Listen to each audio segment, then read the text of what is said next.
ఐదేళ్ల కిందట లోక్సభ ఎన్నికల్లో 2 చోట్ల పోటీ చేసి కేవలం వాయనాడ్లో మాత్రమే నెగ్గిన కాంగ్రెస్ అగ్రనేత రాహుల్ గాంధీ 2024 ఎన్నికల్లో 2 చోట్ల పోటీ చేసి 2 చోట్ల ఘన విజయం సాధించారు. వాయనాడ్తో పాటు రాయ్ బరేలీలోనూ రాహుల్ గెలుపు రుచి చూశారు. అయితే ఈ రెండింటిలో ఏ స్థానాన్ని వదులుకోవాలన్నది ఆయనకు పెద్ద సమస్యగా మారింది.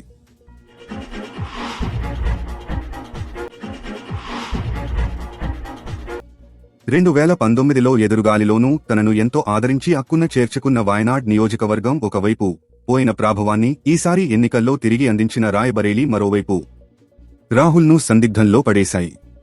తీవ్రంగా ఆలోచించిన మీదట ఆయన కేరళలోని వాయనాడ్ స్థానాన్ని వదులుకోవాలని నిర్ణయించారు. వాయనాడ్ నుంచి రాహుల్ సోదరి ప్రియాంక గాంధీ బరిలో దిగడం ఖరారైంది.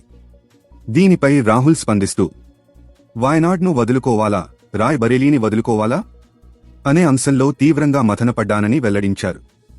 వాయనాడ్ ఎప్పటికీ తన హృదయానికి దగ్గరగా ఉంటుందని, ఇక మీదట వాయనాడ్కు తరచుగా వస్తుంటానని తెలిపారు.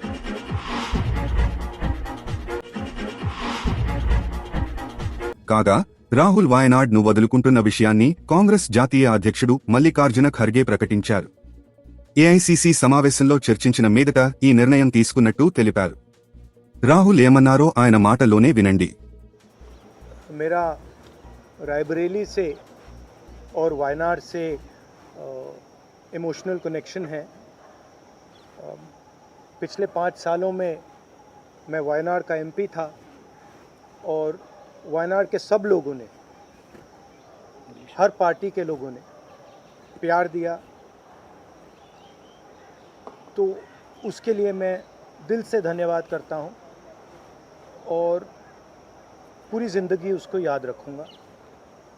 प्रियंका वायनाड से चुनाव लड़ेगी, मगर मैं भी पीरियोडिकली वायनाड जाऊँगा और जो वायदे हमने वायनाड को किए थे उनको हम पूरा करेंगे. रायबरेली का पुराना रिश्ता है, काफ़ी खुशी हो रही है कि मैं उनको फिर से रिप्रेजेंट करूँगा, मगर आसान निर्णय नहीं था, मुश्किल निर्णय था क्योंकि जुड़ाव दोनों के साथ है. सो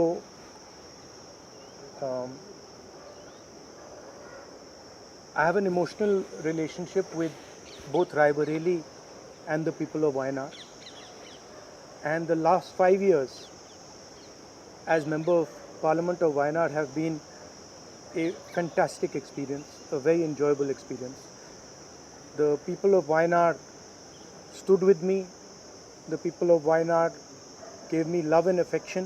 Every single person, regardless of party, they gave me support, love and affection. They gave me energy to fight in a very difficult time. So I will never forget that.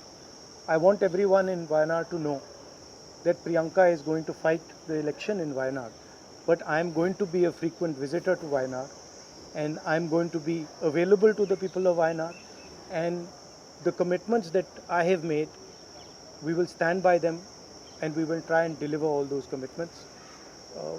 She's going to fight the election. I'm confident she's going to win the election, and she's going to be a very good representative for the people of Wayanad. People of Wayanad can think about it like this. You have now 2 members of parliament. One is my sister and one is me, and my doors are always open for you throughout the rest of my life, and I love every single person in Wayanad. Thank you.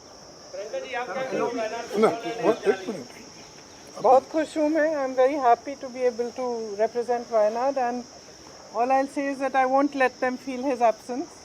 As he said, he'll come many times with me, but I will work as hard and I will try my best to make everybody happy and to be a good representative.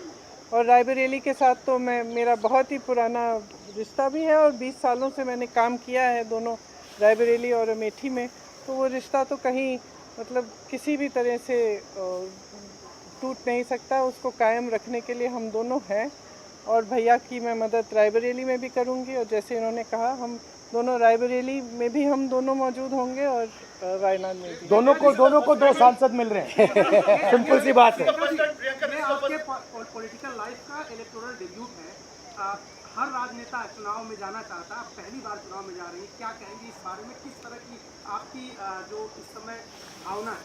And are you nervous? Not at all. Priyanka ji, I'm not nervous at all. बनना चाहिए, इसको लेकर पूरी party मांग रही है, आपकी क्या राय है अपने भाई को लेकर? वो राय मैंने भाई को दे दी है. Thank you very much. తాజా సమాచారం కోసం లైక్ చేయండి, సబ్స్క్రైబ్ చేయండి, నోటిఫికేషన్ల కోసం గంట సింబల్ ఆన్ చేసి పెట్టండి.